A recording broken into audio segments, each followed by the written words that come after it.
예, 하나님 말씀은 고린도후서 1장입니다. 신약 성경 고린도후서 1장 오늘 3절에서 9절까지 보겠습니다. 예, 고린도후서 1장 3절에서 9절입니다.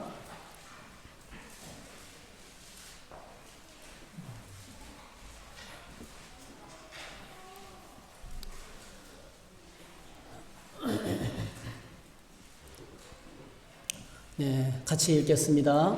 찬송하리로다. 그는 우리 주 예수 그리스도의 하나님이시요 자비의 아버지시요 모든 위로의 하나님이시며 우리의 모든 환난 중에서 우리를 위로하사 우리로 하여금 하나님께 받는 위로로서 모든 환난 중에 있는 자들을 능히 위로하게 하시는 이시로다. 그리스도의 고난이 우리에게 넘친 것 같이 우리가 받는 위로도 그리스도로 말미암아 넘치는도다. 우리가 환난 당하는 것도 너희가 위로와 구원을 받게 하려는 것이요 우리가 위로를 받는 것도 너희가 위로를 받게 하려는 것이니 이 위로가 너희 속에 역사하여 우리가 받는 것 같은 고난을 너희도 견디게 하느니라. 너희를 위한 우리의 소망이 견고함은 너희가 고난에 참여하는 자가 된 것 같이 위로에도 그러할 줄을 알미라. 형제들아, 우리가 아시아에서 당한 환난을 너희가 모르기를 원하지 아니하노니 힘에 깊도록 심한 고난을 당하여 살 소망까지 끊어지고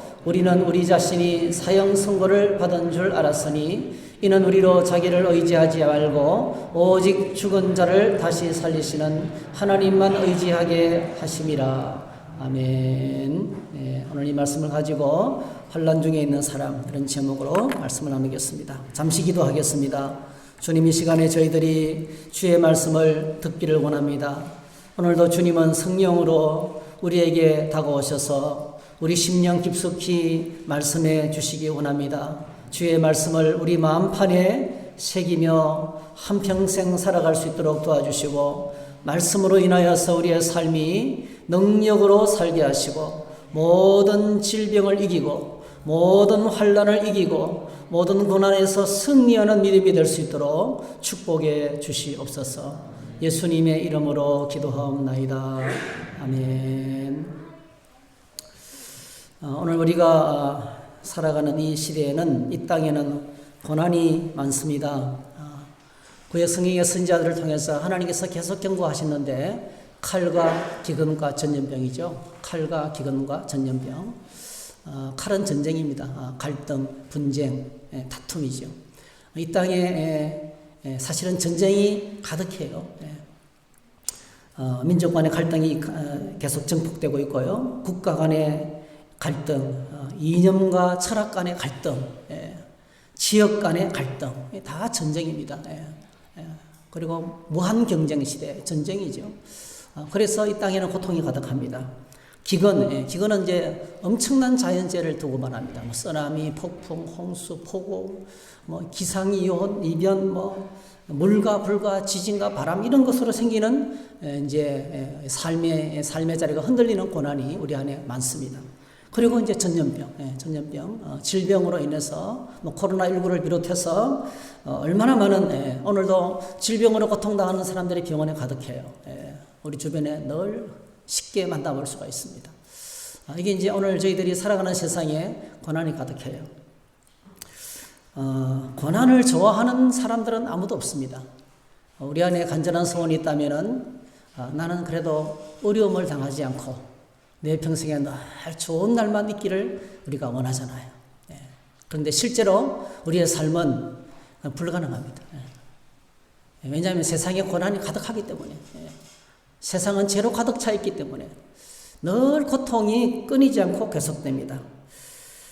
낮이 있으면 밤이 있는 것처럼, 봄, 여름, 가을, 겨울이 있는 것처럼, 사계절의 변화와처럼 마치 이 고난도 그냥 섭리처럼 하나의 우리의 일상이 되어버렸습니다. 우리가 살아가는 세상 자체가 고난으로 가득한 것이 우리의 일상이 되었습니다. 뉴스에 들리는 소식들은 늘 그 소식입니다. 늘 고난의 소식이 많습니다. 그래서 고난은 원하지는 않지만은 그것은 우리 가까이에 있습니다. 고난을 만나면 사람들은 질문 던진다. 왜? 하나님 어찌하여 이런 고난이 생겼습니까? 여기서 근데 하나님께서는 우리가 왜라는 질문을 던질 때 대답하지 않으셔요. 여러분 성경을 읽으면 왜 우리가 고난당한다고 이유를 밝히지 않습니다. 여러분이 잘 아시는 가장 대표적인 고난을 당한 사람이 동방의 의인 욥이 당했던 고난입니다. 그는 하나님을 너무나 잘 섬겼고 하나님 앞에 완전한 사람이었습니다. 그의 친구들이 와가지고 수만 가지의 이유를 대면서 내가 이것 때문에 고난을 당한다고 그를 힘들게 했지만은 하나님이 마지막에 찾아오셔서 그에게 100가지 질문을 던집니다. 100가지. 욥이 대답하지 못할 100가지 질문을 던집니다. 그게 무슨 의미겠습니까? 고난을 당할 때 왜 고난 당하느냐고 묻지 말라는 뜻이에요. 어쩌면 우리가 살아가는 세상 가운데 고난이 일상이 되었기 때문에 뭐 그런 걸 가지고 질문하느냐. 원인을 알 수가 없어요. 이유를 알 수가 없어요. 우리는 자꾸 분석하고 이유를 대려고 하지만은 성경은 거기에 대해서 일절 침묵합니다. 왜 고난당하는지 말하지 않습니다. 단순히 성경은 고난을 만났을 때 어떤 자세로 그 고난을 맞이하고 어떻게 극복해야 할지를 알려줍니다. 고난은 통과해야 될 것이지 일어나지 않기를 바라고 일어났을 때 불평하고 원망하고 왜라는 질문을 어찌하여라는 질문을 던지는 것이 아니라는 것입니다. 성 어거스틴이 14년 동안 완성된 책이 있는데 하나님의 도성이라는 책입니다. 하나님의 도성이라는 책 속에서 이렇게 참 여러분 하나님의 도성이라는 책 자체가 기독교가 로마 시대에 극심한 박해를 받았는데요. 엄청난 오해 가운데 주제가 고난이에요. 고난. 그래서 그게 변정하기 위해서 어거스틴이 14년 동안 14년 만에 완성한 책입니다. 그 책에 큰 흐름이 고난이에요. 고난에 가서 이렇게 말했습니다. 참 의미 있는 말을 했습니다. 고난은 동일한 것이다. 누구에게나 고난은 있고 또 그 고난은 동일한 것이로되 다만 고난 당하는 사람은 같지 않다. 동일하지 않다. 악한 사람은 고난 속에서 하나님을 비방하고 원망하지만 선한 사람은 고난을 통해서 하나님을 찾고 하나님을 알고 궁극에는 하나님을 찬양하게 된다. 이렇게 표현했어요. 참 얼마나 정확한 고난에 대한 정확한 접근 방식인 것 같아요. 고난은 모든 사람에게 똑같다는 거예요. 왜 나만 이런 고난을 당하느냐? 아니에요. 동일합니다. 고난이 없는 사람은 없어요. 이 세상이 고통과 가득해요. 고통 가득한 세상 가운데서 고난이 없는 사람은 아무도 없다는 거예요. 대통령이라고 해가지고 예배는 아닙니다. 누구에게나 있는 고난이라는 거예요. 근데 다만 그 고난에 대한 태도와 고난을 맞이하는 사람이 다르다는 거예요. 여러분 지금 말씀 묵상에서 시편을 묵상하고 계시죠? 시편에서 가장 큰 주제는요, 고난입니다. 고난 가운데서 부르짖음이고 그 부르짖음 가운데 하나님 주신 은혜를 기록해 놨어요. 그게 간정집이죠. 시편은 거의 다 90%가요. 거의 다가 고난 가운데서 하나님께 나가게 되고 그 고난 가운데 주시는 은혜를 기록해 놨어요. 그게 시편의 말씀입니다. 그 중에서 제가 가장 와닿는 고통에 관해서 처절하게 부르짖는 시가 있어요. 그게 시편 38편입니다. 시편 38편을 딱 보면 이렇게 제목이 붙어 있어요. 다윗의 기념하는 시. 다윗의 일생에 잊을 수 없는 죽을 것만 같은 고통의 시간. 그러니까 죽음 같은 병이 찾아왔어요. 다윗의 생에 죽음 같은 고난이 여러분 다윗의 하나님의 사람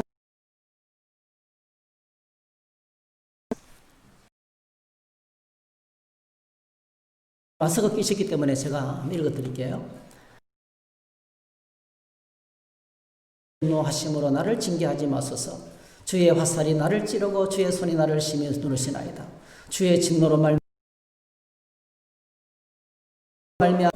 내가 하나님께 많이 잘못했습니다. 그래서 내가 죽을 병에 걸렸다고 생각했던 것 같습니다. 4절 내 죄악이 내 머리에 넘쳐서 무거운 짐 같으니 내가 감당할 수 없나이다.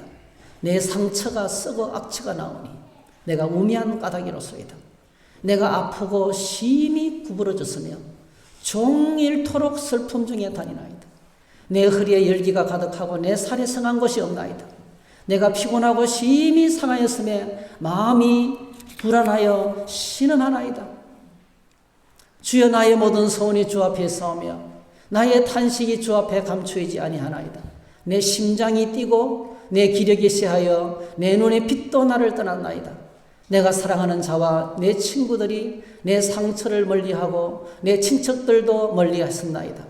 내 생명을 찾는 자가 올무를 놓고 나를 헤아리는 자가 괴악한 일을 말하여 종일토록 음모를 꾸미오나 나는 못 듣는 자같이 듣지 아니하고 말 못하는 자같이 입을 열지 아니하오니 나는 듣지 못하는 자 같아서 내 입에는 반박할 말이 없나이다. 여호와여 내가 주를 바라사오니 내 주 하나님이 내게 응답하시리이다. 내가 말하기를 두렵건대 그들이 나 때문에 기뻐하며 내가 실족할 때에 나를 향하여 스스로 교만할까 하였나이다. 내가 넘어지게 되었고 나의 근심이 항상 내 앞에 있사오니 내 죄악을 아뢰고 내 죄를 슬퍼함이니이다. 내 원수가 활발하며 강하고 부당하게 나를 미워하는 자가 많으며 또 악으로 선을 대신하는 자들이 내가 선을 따른다는 것 때문에 나를 대적하나이다. 여호와여 나를 버리지 마소서. 나의 하나님이여 나를 멀리하지 마소서. 속히 나를 도우소서. 주 나의 구원이시여. 처절한 고통 가운데서 부르짖는 다윗의 기도가 막 전달되어 와요. 주님 나를 구원해 주세요. 주님 나를 살려주세요. 주님 나를 회복해 주세요 하는 이 고통 가운데 부르짖는 시가 시편 38편입니다. 하나님의 사람 다윗도 이렇게 큰 죽음 같은 고통을 겪었는데요. 우리가 읽은 이 사도 바울, 하나님의 사람 사도 바울도 오늘 우리가 상상하기 어려운 고난을 당했습니다. 그것도 그냥 당한 것이 아니고 복음을 전하다가, 그럼 복음을 전하기 위해서 내 자신을 드렸는데 그 복음 때문에 엄청난 고난을 당했어. 오늘 본문에 보니까 아시아에서 당했는데 살 소망까지 끊어졌다. 힘에 겹도록 심한 고난을 당하여 살 소망까지 끊어졌고 마음속에 이렇게 해서 죽는구나 라고 생각했다는 거예요. 이 고난을 구체적으로 고린도후서 11장에 이렇게 표현하고 있어요. 변론하는 가운데 11장 23절에 보니까 내가 수고를 넘치도록 하고 옥에 갇히기도 더 많이 하고 매도 수없이 맞고 여러 번 죽을 뻔하였으니 유대인들에게 40에 하나 감한매를 5번 맞았으며. 왜 40에 하나 감한매입니까? 40까지 때리면 죽기 때문에 죽기 직전까지 때리는 거예요. 안 죽을 만큼 때리는 거예요. 그걸 5번이나, 한 번만 이렇게 맞아도 온몸이 다 골병이 들 건데요. 5번이나 맞았다는 거예요.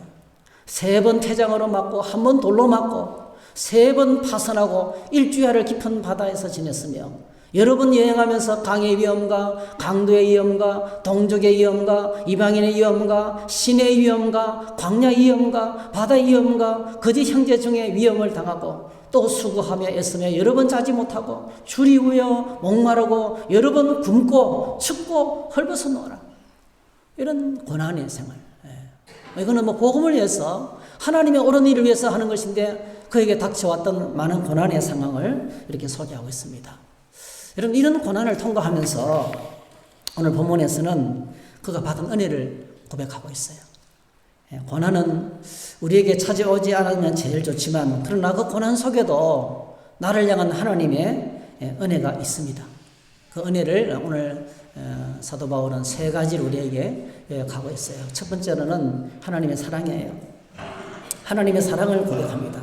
여러분, 고난 중에 첫 번째 은혜는 하나님이 내게 찾아오시는 겁니다. 하나님을 만난다는 거예요. 어떤 하나님입니까? 사랑의 하나님. 하나님의 사랑을 만나는 기회가 고난의 시간이라는 것입니다. 고린도후서 1장 3절 4절 찬송하리로다 그런 우리 주 예수 그리스도의 하나님이시요 자비의 아버지시요 모든 위로의 하나님이시며 우리의 모든 환난 중에서 우리를 위로하사 우리로 하여금 하나님께 받는 위로로서 모든 환난 중에 있는 자들을 능히 위로하게 하시는 이시로다. 이게 자비의 아버지. 자비가 뭐죠? 내가 잘못한 사람을 내가 너그럽게 대해주는 거죠. 전혀 자격이 없었는데 고난을 당하면요 사랑받을 자격이 없는데 내가 하나님 앞에 이렇게 어려움을 당하는 것은 마땅하고 당연한 것인데 그런데 그때 내게 찾아와 주시는 하나님의 사랑이 너무 큰 거예요. 그때 만나는 하나님이 자비의 하나님이에요. 자비의 하나님. 다윗이 고난 중에 만났던 하나님도 이 자비의 하나님이에요. 시편 103편에 보면 자비의 하나님을 아주 잘 묘사하고 있어요. 시편 103편 8절 여호와는 긍휼이 많으시고 은혜로우시며 노하기를 더디하시고 인자하심이 풍부하시도다. 자주 경책하지 아니하시며 노를 영원히 품지 아니하시며 우리의 죄를 따라 우리를 처벌하지 아니하시며, 이게 자비죠. 우리의 죄를 따라 우리를 처벌하지 아니하시며 우리의 죄악을 따라 우리에게 그대로 갚지는 아니하셨으니 하늘이 땅에서 높은 같이 그를 경외하는 자에게 그의 인자하심이 크심이로다. 동이 서에서 먼 것 같이 우리의 죄가를 우리에게서 멀리 옮기셨으며 아버지가 자식을 긍휼히 여김같이 여호와께서는 자기를 경외하는 자를 긍휼히 여기시나니 이는 그가 우리의 체질을 아시며 우리가 단지 먼지뿐임을 기억하심이로다. 아버지가 자식을 불쌍히 여김같이, 아버지의 자비의 아버지심, 자비의 아버지를 만난 것입니다. 그래서 오늘 본문에 보면 자비의 아버지, 모든 환난 중에서 우리를 위로하시는 분, 이분이 바로 어려움을 당했는데 누가 찾아와서 같이 있어줘요. 그리고 많이 부족한데도 불구하고 괜찮다고 말해줘요. 그리고 앞으로 나아질 것이라고 말해줘요. 하나님이 당신을 여전히 사랑한다고 말해줘요. 그게 사랑이에요. 사랑이 하나님을 만나는 거죠. 우리가 고난 중에 경험하게 되는 첫 번째 은혜는요, 성도가 고난을 당하면 제일 먼저 하나님께서 가까이 달려오신다는 거예요.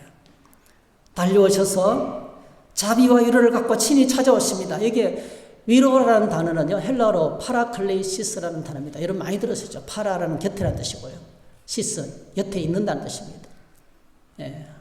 하나님이 달려오셔서 내 곁에 계시는 거예요. 코로나19가 계속되고 있으면서 이 코로나19 속에서 여러 성도들이 사랑하는 분들을 먼저 천국으로 보낸 분도 계십니다.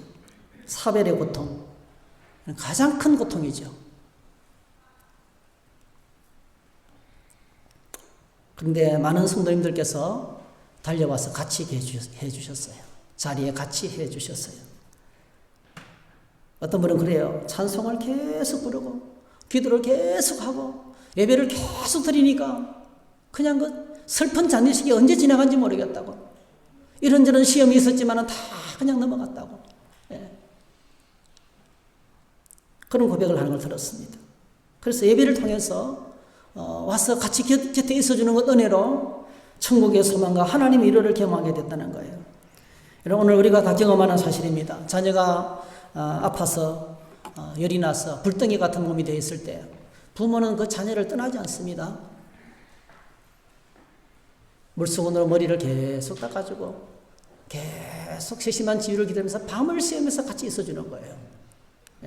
그때요, 그때 열이 지나가고 이제 열기가 떨어지고 치료가 되어도요, 이 어린아이는요 계속 아프고 싶은 거예요. 나았지만 나은 척하지 않고 계속 아픈 척하고 싶은 거예요. 어머니가 내 곁에 오셔서 같이 그렇게 쓰다듬어주고 그렇게 닦아주고 하는 그 사랑이 너무 좋은 거예요. 이것이 하나님의 사랑입니다. 고난의 시간에는 우리는 하나님의 사랑을 만나게 됩니다. 내 곁에 와 계시는 하나님. 하나님과의 관계가 조금 멀어졌는데 그 친밀한 관계가 다시 회복되는 것입니다. 조금 멀리 멀어졌는데 가깝게 하나님이 가까이 계시는 것을 경험하게 되는 것입니다. 그동안에 하나님의 마음을 아프게 해드렸던 나의 머지와 고집을 회개합니다. 이렇게 나를 변함없이 사랑하고 계셨는데 지난 날을 회개하면서 다시금 하나님 앞으로 겸손하게 엎드리게 되는 것입니다. 여러분, 오늘도 성경은 변함없이 우리에게 하나님께서 우리에게 계속해서 외치시는, 큰 소리로 외치시는 성경의 가장 큰 주제가 있어요. 하나님, 우리가 이 세상 떠나갈 동안에, 이 세상을 살아가는 동안에 결코 우리를 떠나지 않고 함께 하신다고 계속 말씀하셔요. 하나님이 우리와 함께 하신다는 약속이 공교롭게도 365번이더라고요. 우리들의 체온이 36.5도. 지난주에 제가 딱 들어오면서 온도를 체크했는데 36.5도라고요. 제가 할렐루야.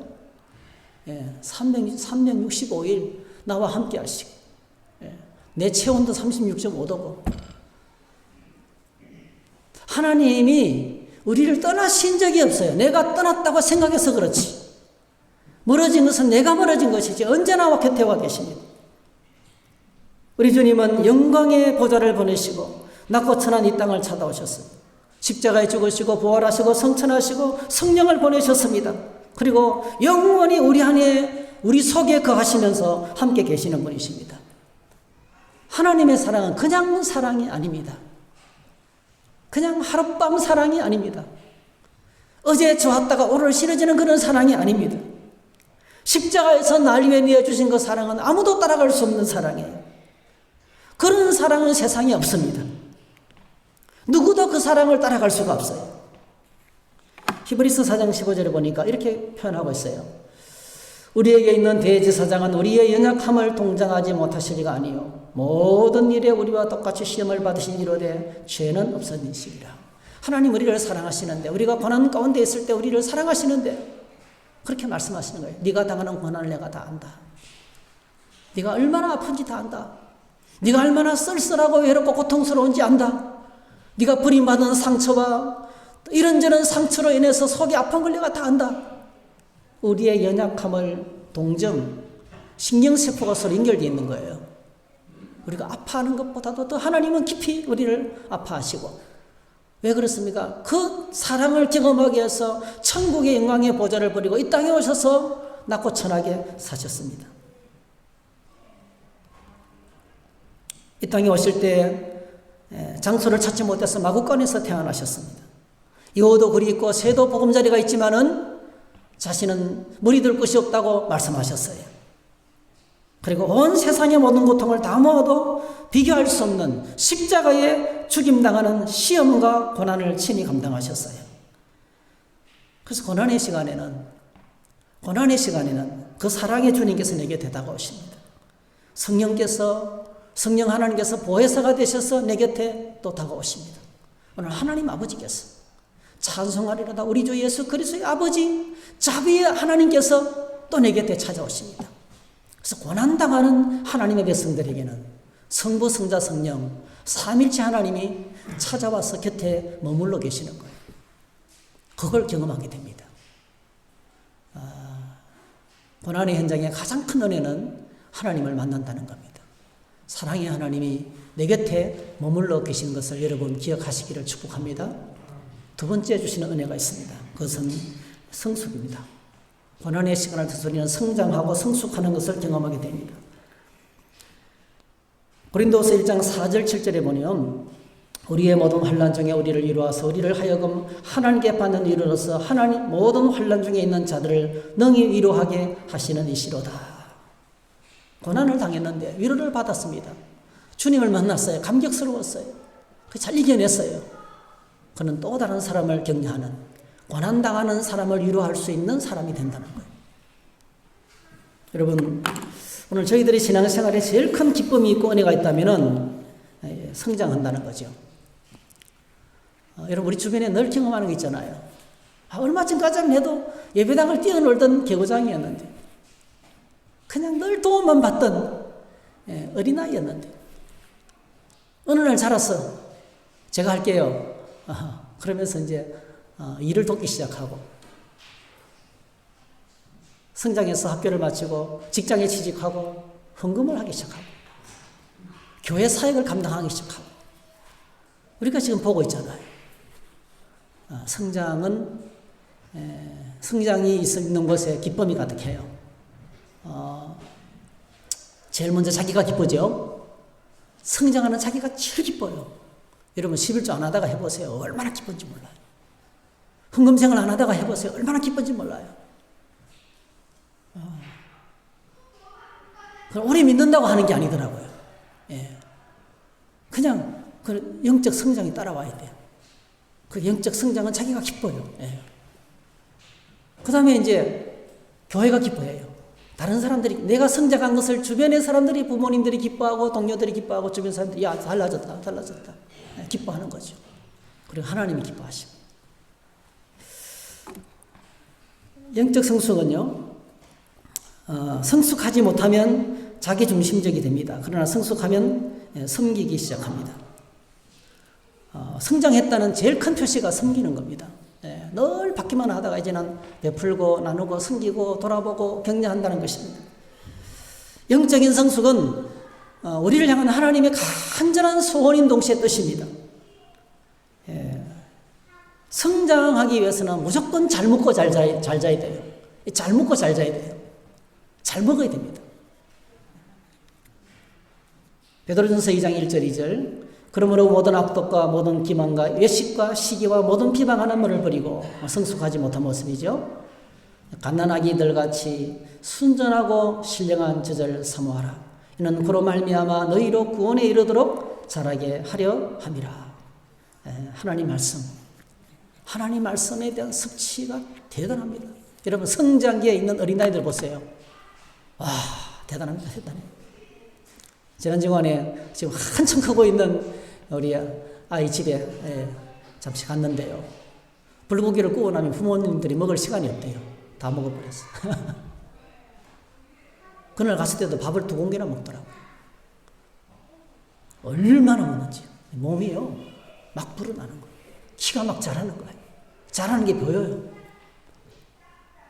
갓난아이들과 같이 순전하고 신령한 젖. 영적 성숙은 하나님의 말씀에 대한 사모하는 마음이에요.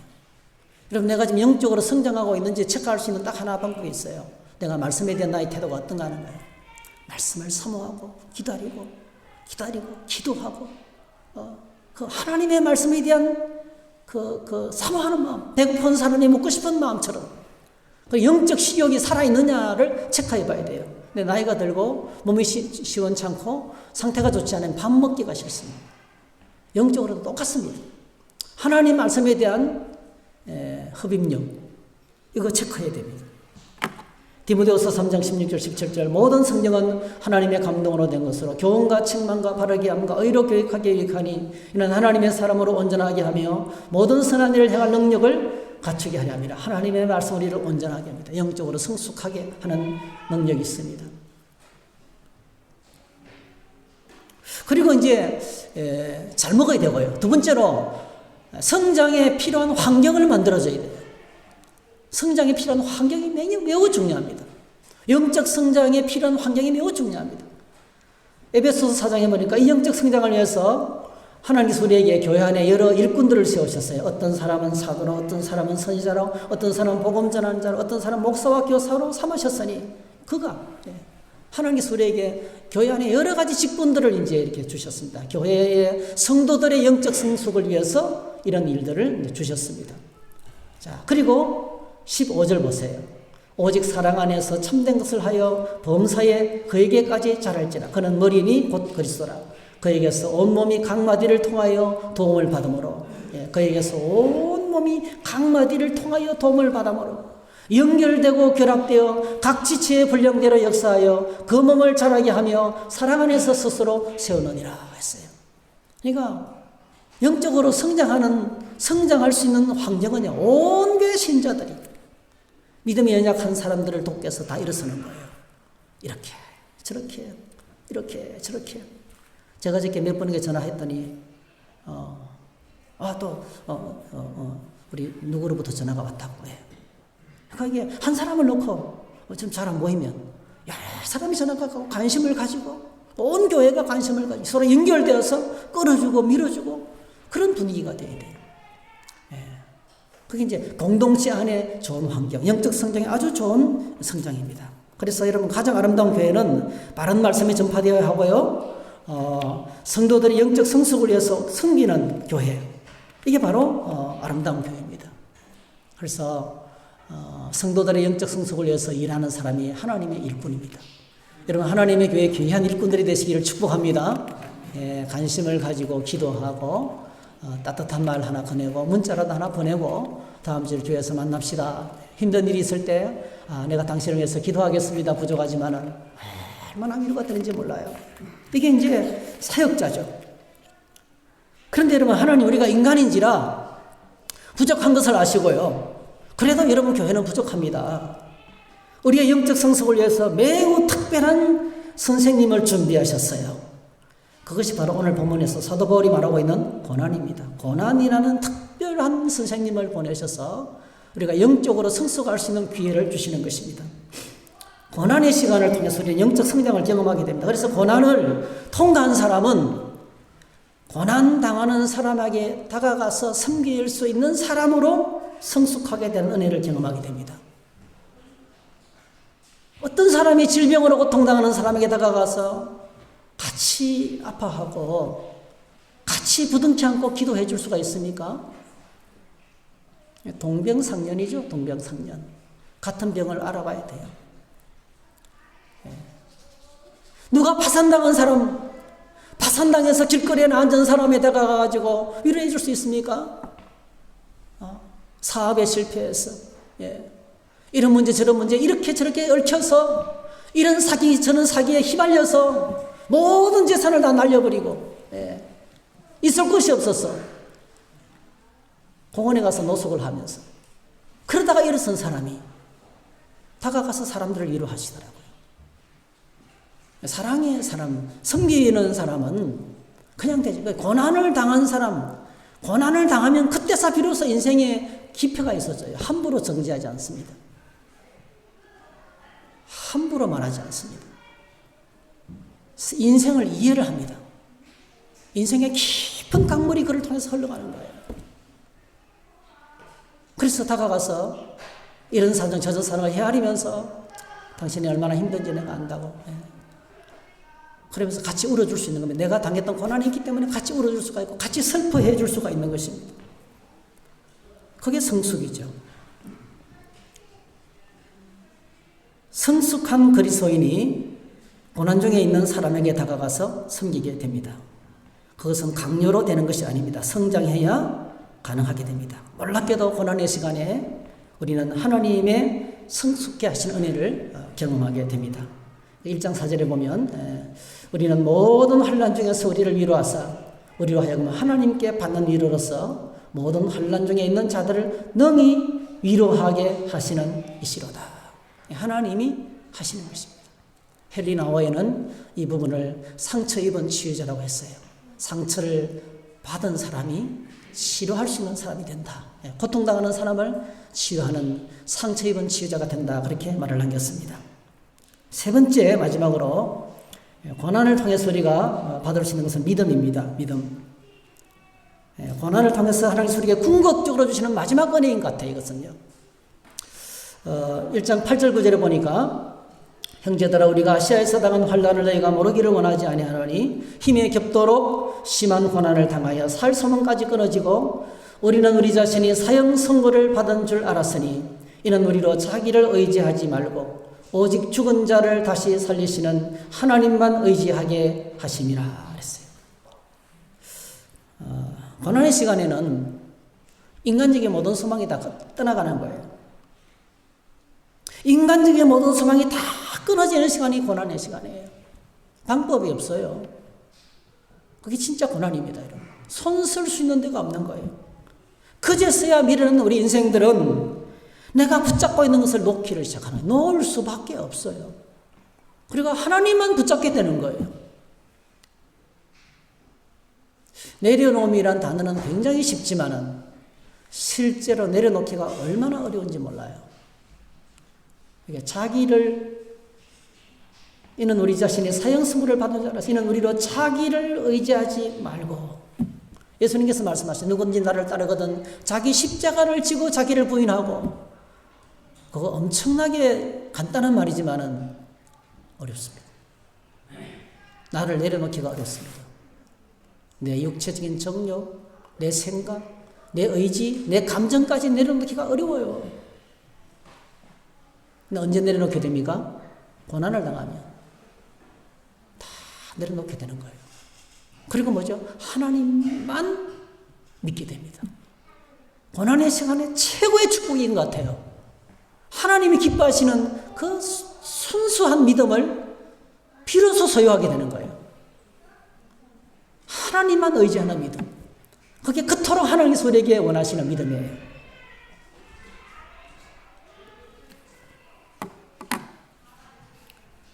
사도 바울의 입장에서 한번 생각해 보십시오. 사도 바울이 하나님께 질문을 던졌을 거예요. 하나님, 내가 이토록 내 삶 전부를 들여서 내 모든 걸 다 쏟아붓고 하나님 나라를 위해서 내 자신을 드리고 있는데 왜 이런 고난을 지금 당해야 됩니까? 감옥에 갇히고 돌에 맞고 죽을 고비를 한두 번 넘긴 게 아니고 왜 이런 고난을 내가 당해야 됩니까? 왜 이토록 죽음 같은 고난을 하나님께서 허락하시는 것입니까? 하나님께서 사도 바울에게 대답하십니다. 이는 우리로 자기를 의지하지 말고 오직 죽은 자를 다시 살리시는 하나님만 의지하게 하심이라 했어요. 진짜 순수한 믿음을 너에게 주기 위해서 허락한다. 이런 고난을, 이런 말씀을 하시는 것입니다. 여러분, 그렇습니다. 하나님이 기뻐하시는 믿음은 내 삶을 전적으로 100% 하나님께 의지하는 것입니다. 우리는 하나님 의지한다 하면서도요, 약간의 도움만 바라고 있는 것 같아요. 사실은요. 하나님 믿습니다 하면서도 내가 할 것 다 해요. 나를 의지하고 있어, 나를. 내 방법, 내 생각, 내 철학이 옳다는 거예요. 이거 내려놓기가 얼마나 어려운지 몰라요. 근데 고난의 시간에는 그게 가능해져요. 어쩔 수 없이 내려놓게 되어 있습니다. 그래서 이 순수한 믿음, 고난의 시간에 하나님 우리를 믿음의 세계로 우리 이끄시는 축복을 만나게 됩니다. 여러분, 오늘 저희들이 살아가는 이 세상에 고난이 가득합니다. 여기저기에서 신음소리가 들립니다. 마음이 얼마나 아픈지 모르겠습니다. 기도의 자리로 나아가서 이름을 부르며 기도하지만은 여전히 마음이 아파요. 계절은 엄청나게 좋은 계절 가을이 왔지만은 세상에는 고통 소리가 끊이지 않고 계속되고 있습니다. 놀랍게도 오늘 우리에게 고난을 통과할 수 있도록 하나님께서 은혜를 주십니다. 그 은혜가 뭡니까? 세 가지를 말씀드렸어요. 기억하시죠? 고난의 시간에 하나님 사랑을 만납니다.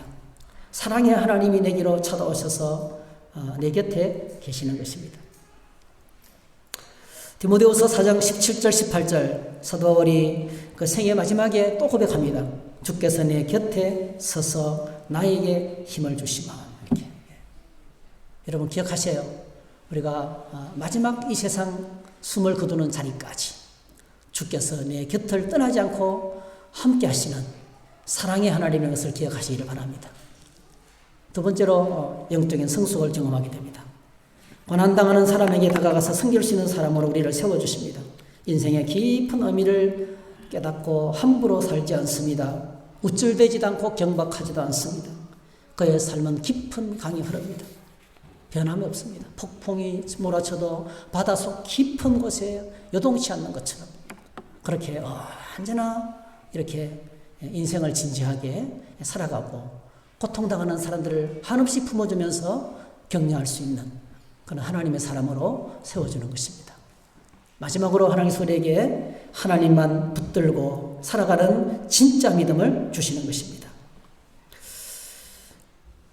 미국 시카고에 후레시오 스패포드라는 사람이 있었어요. 변호사였습니다. 그리고 사학가였어요. 돈이 많았어요. 이 사람이 D.L. 모디에게 은혜를 너무 많이 받아서 D.L. 모디가 섬기는 교회, 그 당시 D.L. 모디는 세계 최고의 부흥사였어요. 그 엄청나게 큰 교회에 재정을 담당하는 집사님이셨어요. 그 아내가 오랫동안 아프다가 병이 나왔어요. 너무 오랫동안 고통을 당하다가 오래된 질병으로 고통을 당하다가 나았어요. 그래서 너무 기뻐서 우리 가족여행 떠나자 이렇게 해가지고요. 그 아내와 내 딸, 아내와 내 딸, 그리고 자기까지 6장의 유람선 티켓을 사가지고 이제 출발을 했어요. 그런데 유람선을 타려고 하는데 이 스패포더에게 갑자기 일이 생긴 거예요. 그래서 아내와 딸들을 먼저 보내고 나는 다음 배로 갈게 이러면서 먼저 떠나보내고 다음 유람선으로 일을 처리하고 다음 유람선으로 떠나가려고 하는데 먼저 떠났던 배가 침몰한 거예요. 아내는 겨우 구조를 받았어요.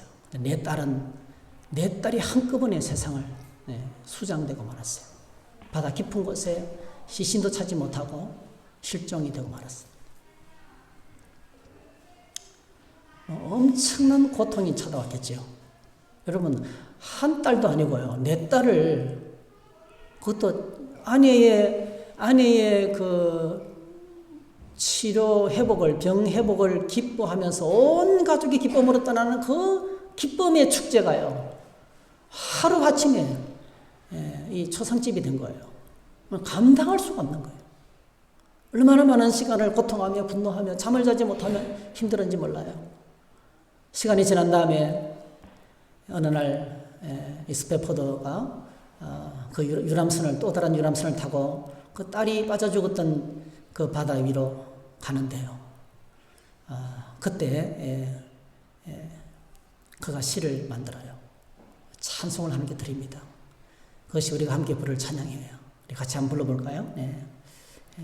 내 평생에 가는 길 순탄하여 늘 잔잔한 강 같던지 큰 풍파로 무섭고 어렵던지 나의 영혼은 늘 편하다. 이렇게 우리가 너무 잘하고 있는 이 찬송이 거기서 나왔어요. 그 고통의 바다 위를 배를 타고 가면서 불렀던 그 스패포드의 고백입니다. 고백. 같이 한번 찬양을 드리겠습니다.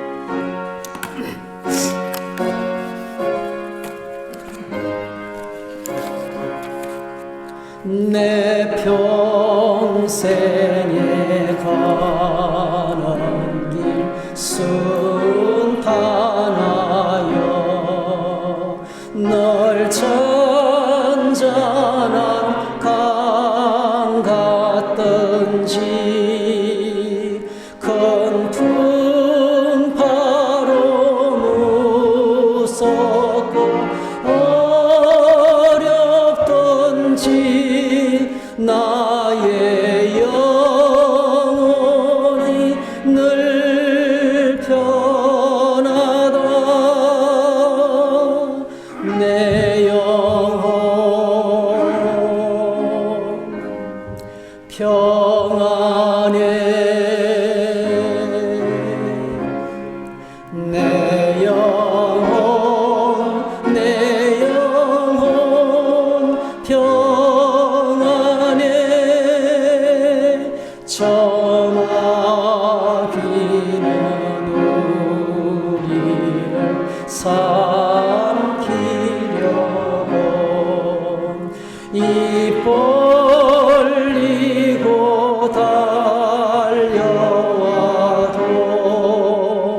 주 예수는 우리의 대장되니 끝내 싸워서 이기리라. 내 영혼 평안해. 내 영혼 평안해. 내 지연 죄 주홍빛 같더라도 주 예수께 아뢰면 그 십자가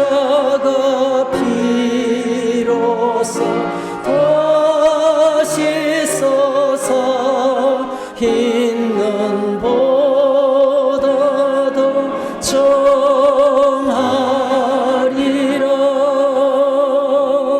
내 영혼 평안해. 내 영혼 평안해. 저 공중의 구름이 일어나며 큰 나팔이 울릴 때에 주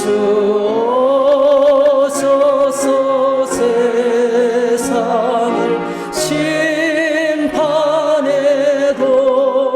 나의 영혼은 겁없으리. 내 영혼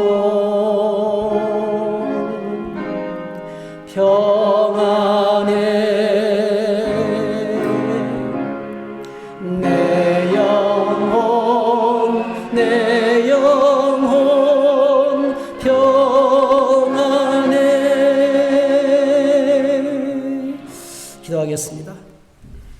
네, 여러분, 우리가 살아가는 세상에 고난이 가득합니다. 이 자리에 앉아 계신 저와 여러분들도 사람들이 알지 못하는 고통이 있을 거예요. 어떤 사람은 큰 고통, 어떤 사람은 작은 고통, 어떤 사람은 큰 문제, 어떤 사람은 작은 문제 때문에 죽을 것만 같아요. 여러분, 고난의 시간에 찾아오시는 하나님을 만나면 좋겠습니다. 고난의 시간에 주시는 하나님의 그 은혜를 경험할 수 있도록 기도하고, 하나님의 고난 가운데 불평하고 원망하고 짜증하고 분석하고 비판하지 않고 하나님 은혜를 더 크게 받는 시간 되게 해달라고. 여러분, 고난이 가득한 세상입니다. 저희들 주변에 너무나 많은 사람들이 어려움을 당하고 있습니다. 병원에서는 가망이 없다고 하는 사람도 있습니다. 계속해서 매일같이 질병과 싸우는 사람이 한둘이 아닙니다.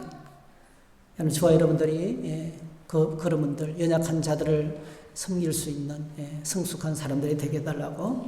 그리고 내가 정말 하나님을 믿는다고 하면서 제대로 믿지 못하고 있는데 하나님 100% 하나님만 믿기를 원합니다.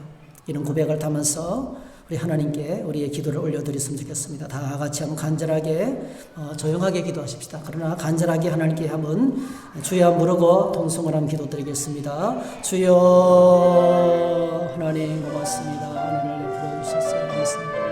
오늘도 저희들을 사랑하여 주셨어요. 믿음의 자리로 나와서 하나님을 찾게 하시고 하나님을 구하게 하시고 하나님을 의지하게 하시니 감사합니다. 고통가득한 나 세상 가운데서 하나님 위로의 하나님, 자비의 하나님을 모든 환난 가운데서 위로하시는 하나님을 만나기를 원합니다. 자비의 하나님을 만나기를 원합니다. 사랑의 주님을 만나기를 원합니다. 주님 만나 주시옵소서. 주님 만나 주시옵소서. 주님 붙잡아 주시옵소서. 이 환난과 이 고난을 이겨낼 수 있도록 힘을 주시옵소서. 하나님 능력을 주시기 원합니다. 우리 하나님 고난을 통과하기까지 인내할 수 있는 믿음을 주시옵소서. 고난 가운데서 고통 가운데서 부러지는 수많은 심령들 다가가서 따뜻하게 위로하고 사랑할 수 있는 섬기는 일꾼이 되게 해주시옵소서. 위로자가 되게 하여 주시옵소서.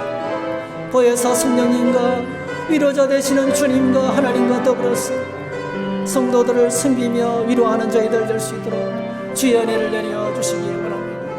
또 하나님 아버지, 우리의 믿음이 날마다 고난을 통해서 새로워질 수 있도록 도와주시고 믿음이 뜨거워질 수 있도록 도와주시고 순결한 믿음으로 세워져 나갈 수 있도록 은혜를 내려 주시기 원합니다. 병원에 입원하고 있습니다. 하나님 항암 치료를 받고 있습니다.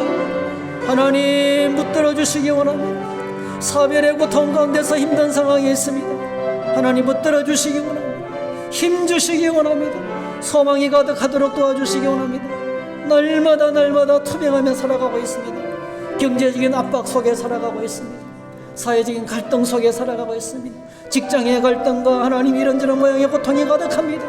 우리 하나님 붙들어 주시고 가정 속에, 일터 속에, 교회 안에, 우리의 삶의 현장 가운데 하나님의 위로하시는 은혜와 사랑이 충만하도록 역사하여 주시고 긍휼을 베풀어 주시고 하나님 자비를 베풀어 주시옵소서. 함께하여 주시기 바랍니다. 예수님의 이름으로 기도하옵나이다. 아멘. 네, 여러분 감사합니다. 코로나 이제 등급이 조금 이렇게 1단계 떨어졌는데요. 그래도 계속 조심하시고, 이제 제일 안타까운 것은 이제 예배는 이제 이렇게 좀 회복되어 가는 과정이 있는데, 세일 모임은 완전히 지금 엉망이 되어 있고요. 안 되고요. 교회들마다 다 그렇습니다. 주일학교 완전히 힘들고요. 전도하러 나가는 거 엄두도 못 내고 있고, 교회가 정말 기본적인 그 기능을 지금 다 잃어버리고 있는데, 여러분 스스로 셀 안에서 그래도 소그룹으로 모여서 식사하고 좋아요. 그래서 셀 단위로 좀 모여서 친교도 하시고, 교제도 가지시고, 이렇게 좀 식구들을 챙기시고, 그렇게 회복되도록 함께 노력해 주시면 고맙겠습니다. 함께 서로 인사 나누겠습니다. 하나님이 하십니다.